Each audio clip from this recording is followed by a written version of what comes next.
네, 경제 소식을 빠르게 전달해드리는 코너 굿모닝 경제 시간입니다. 네, 오늘은 정철진 경제평론가와 함께하겠습니다. 어서 오십시오. 네, 안녕하십니까. 어서 오세요. 네.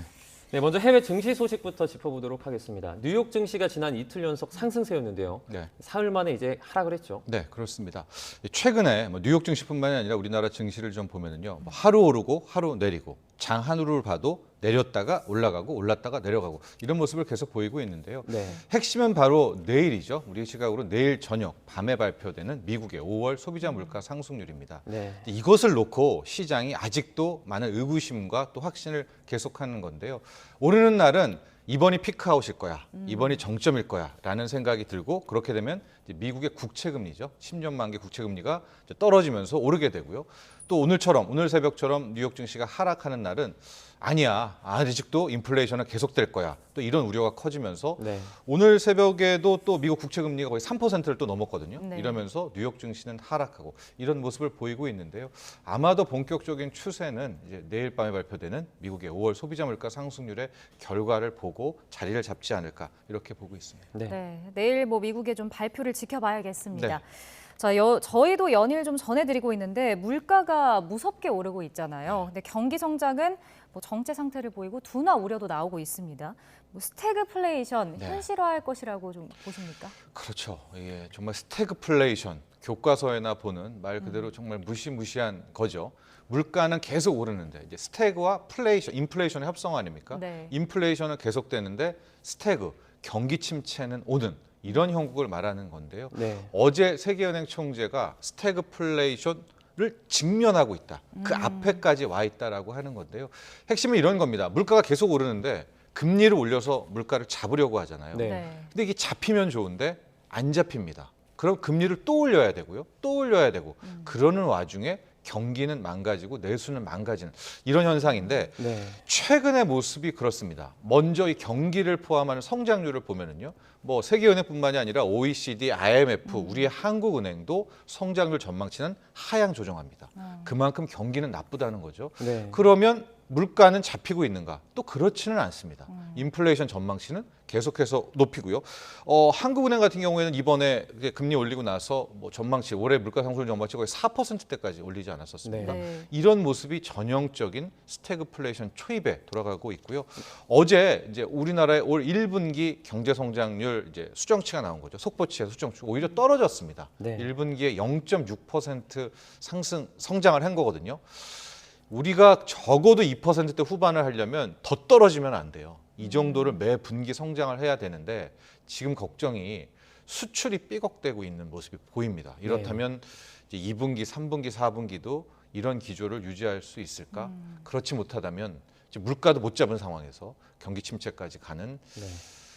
굳이 언급하고 싶지는 않지만 스태그플레이션의 공포는 분명히 와 있는 겁니다. 지금 그러니까 한국뿐만 아니고 전 세계 스태그플레이션 위험도 좀 상당하다 이런 목소리가 나오고 그렇죠. 있지 않나요? 그렇습니다. 지금 전 세계적인 현상이 이 인플레이션이 전 세계적으로 네. 아주 강력하게 오고 있고요. 제가 덧붙이자면 네. 이제 제니 델런 재무장관이죠. 그 큰 물가 상승 때문에 우려를 하고 있다 이런 네. 발언을 직접 하기도 했고 예. 미국 같은 경우에는 2분기가 이제 0%대 성장 네. 우려가 된다. 그런 예. 전망치가 나오기도 했습니다. 그렇습니다. 이유가 있습니까? 그렇게 말씀하셨듯이 인플레이션이 전 세계적인 공포입니다. 이게 어떤 한 나라에 집중된 것이 아니고 그 인플레를 풀 수 있는 해법도 지금 거의 없습니다. 그러니까 일본을 제외한 모든 나라가 이 물가를 잡기 위해서 다 금리를 올리는 강한 긴축 정책을 하고 있거든요.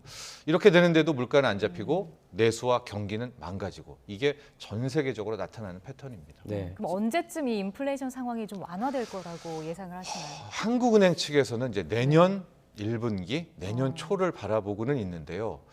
글쎄요, 지금 흐름을 좀 보면 일단 유가부터 잡아야 되거든요. 네. 근데 오늘 새벽에 국제 유가는 또 급등을 해서 이제 배럴당 122달러까지 왔습니다. 네. 이런 추세라면 저는 내년 여름까지도 인플레는 지속될 수 있겠다 이렇게 전망하고 있습니다. 네. 네. 이제 조금 전에 엔화 또 말씀을 해주셨는데요. 네. 엔화 가치가 떨어지는 것도 상당히 좀 무섭습니다. 네. 1달러에 133엔의 거래가 되고 있었고요.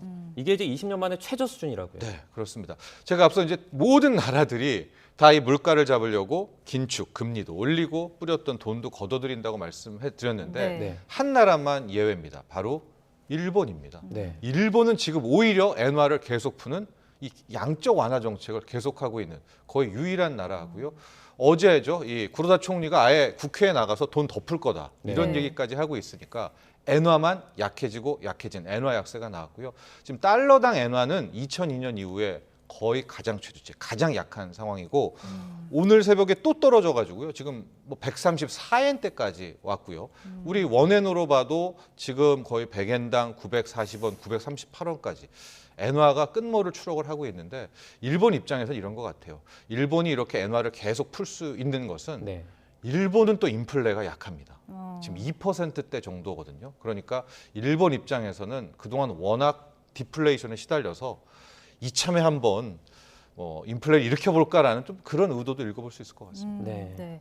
근데 이제 엔저 현상이 이렇게 계속 길어지면 우리 경제에도 좀 타격이 있지 않을까 싶거든요. 이 부분은 어떤가요? 바로 그겁니다. 뭐 일본이 홀로 뭐 엔화를 풀어서 약하게 하든 또 뭐 일본 정부가 재정에 흔들리든 뭐 일본 경제가 어떻게 되든 실은 중요한 것은 이 엔저가 결국 돌아 우리에게도 피해를 준다는 건데요. 네. 우리와 일본은 이 수출 산업에 교집합이 많습니다. 네. 경합을 한다고 하죠. 뭐 자동차도 그렇고요, 전자도 그렇고. 근데 이렇게 엔화가 약해지니까 이제 달러로 환산되는 수출 가격에 있어서 굉장히 일본은 가격 경쟁력을 얻게 되고요. 네. 우리는 상대적인 피해를 보게 되는데 문제는 제가 앞서 말씀드렸듯이 지금 수출이 굉장히 삐걱대고 있거든요. 여기에 이 엔저가 오히려 더 기름을 붓는 그런 형국이 될 수 있겠습니다. 네. 네. 이제 정부가 예고한 전력 도매가 상한제를 놓고 민간 발전사들이 강하게 반발을 하고 있습니다. 네. 먼저 이게 왜 논란이 되는지 설명을 좀 해주시죠. 좀 복잡한데요. 네. 쉽게 말하면 이제 한국전력이 자체적으로 전력도 생산하지만 모두가 할 수가 없기 때문에 네. 민간 발전소에서 전력을 사옵니다. 네. 그걸 가지고 다시 우리 국민에게 공급을 하게 되는데 사올 때 쉽게 말하면 도매가로 사오는 거죠. 도매가로 네. 사와서 이제 우리에게 다시 공급을 하는 건데 이 도매가에 자기가 한전에 사올 때 상한선을 두겠다라는 겁니다. 네. 이제 그게 바로 S&P고 전력 도매 가격 상한제를 이야기하는 건데 네. 왜 그러느냐? 지금 한전은 전기료를 올려도 엄청 올렸어야 됩니다. 미리 네. 올렸어야 되는데 만에 하나 전기 요금이 이 상태에서 올라 보십시오. 정말 우리나라 물가는 걷잡을 수밖에 오를 수밖에 없어서 인위적으로 당국이 압박을 해서 이제 한전이 전기를 못 올리게 막는 거예요. 네. 이런 와중에 한전은 엄청난 적자가 되죠. 벌써 1분기가 1조 6천억 적자. 이대로만 7조 6천억. 이대로만 가면 올해 한 20조 이상 적자가 납니다. 그러니까 네. 한전은 전기료는 못 올리고 적자는 어떻게든 막아야 되겠고 그래서 생각해낸 방법이 자신들이 사오게 되는 그 도매가에 상한을 걸어버리는 거예요. 네. 그러면 이제 그나마 비용 부담을 덜 수 있다라는 건데 이건 또 무슨 반발이냐. 한전에게 전기를 파는 민간 발전소 입장에서는 좀 말이 안 되죠. 그쵸. 왜냐하면 상한이 걸리는 거니까. 네. 그러니까 왜 상한을 거냐. 여기에 강력 반발하고 있고 네. 또 한전은 이렇게라도 비용 부담을 덜어야 되겠고 이제 이런 논란이 나오고 있습니다. 네. 저희가 이제 S&P 전력 도매 가격인데 네. 이거 상한제를 건다는 게 저도 이제 공부를 해봤는데 상당히 좀 어렵더라고요. 네. 직전 3달 평균의 이제 S&P, 네. 그렇죠? 그것과 이제 최근 10년 월 평균의 S&P가 그것의 이제 10%보다 높을 때, 네. 그때 이제 다음 달 S&P에 제한을 건다는 건데, 네. 그러면 어쨌든 다음 달 S&P 내가 팔 수 있는 가격에 제한이 걸리지 않습니까? 그렇죠. 이 가격은 이런 제도는 실제로 좀 적절하다고 보십니까? 이게 다 왜곡의 왜곡이죠. 네. 쉽게 생각하면 전기료를 올릴 때 올렸어야 되는 게 맞거든요. 네. 그러나 이제 당국에서 특히 이건 이제 문재인 정부부터 계속 이제 막아온 이유인데 왜냐하면 너무나 생활 물가에 타격을 주지 않습니까?